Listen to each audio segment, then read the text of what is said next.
Abbas is ready to talk to pro-peace Israeli government.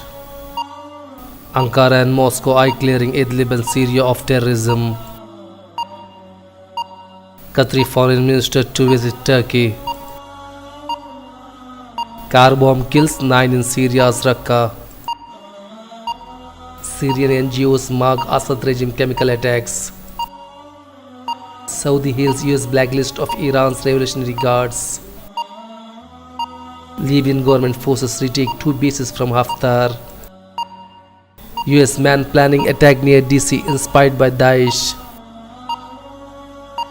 Nigeria, 8 killed in communal clash.